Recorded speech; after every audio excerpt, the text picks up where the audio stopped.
In my case, because I'm a teacher, I can take what I've learned here back to my classroom and start talking about issues with my students and get them thinking in an earlier age, not 41 like I am, about how this is going to play itself out. Every presentation and every seminar that I've been to has been entertaining, educational, lively, and kept me engaged the whole entire time.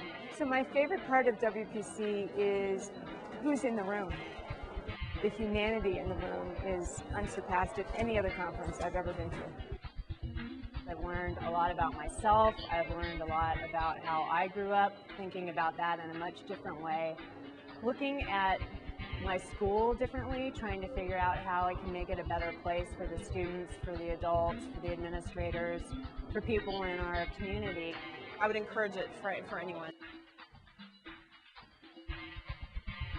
I was invited as part of the United to End Racism delegation. And I also have worked in the diversity field in higher education for about the past 10 years.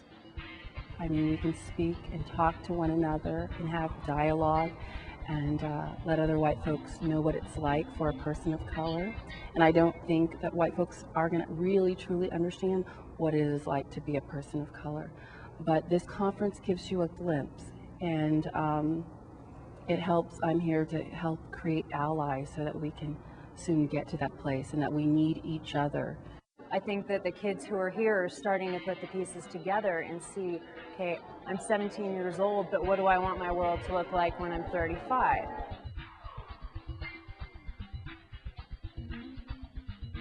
To me, it means the kind of invisible privileges that whites have, that without, by invisible, of course, not being aware of them at all. In the same way that there's a kind of invisible male privilege. You know, it's when you sort of take something for granted that you would not be able to take for granted if you were of a different gender or a different race. Knowing a whole lot of people who look just like you, and through that network, you're able to get better jobs, you're able to have those connections that sometimes people of color, especially because we don't have that history of owning things and being in charge, do not have the same advantages. I think it is a little provocative, but I think we take a lot of things for granted, and I think when you really stop and look at yourself and look at how you live on a day-to-day basis, the people that you interact with, I think it's very easy to unintentionally be part of the problem.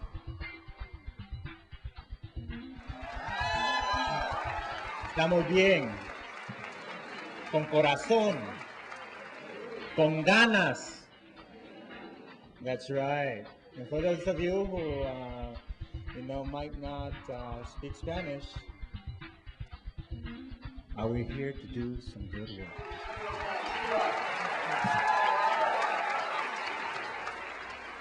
And about the fact that they don't get to cry, and they don't get to shed tears. And so I hadn't realized how much of my socialization had me have white women as weak and vulnerable and not able to handle it, and black women as able to handle it. And what that impact was on black women was I left them alone most of the time. So what I'm saying, I shared that story, folks, so that you can realize that we got to do our work down here to get healed about our own internalized stuff and how that shows up impacting us every day. Am I making sense? Some people have been sitting in the front of the bus for so long that they no longer feel that it is an unearned privilege. It feels to them like a right. I am so bored of the gay marriage debate. If I could just get the gifts at this point, I am good to go. There's this great coffee maker, Williams-Sonoma.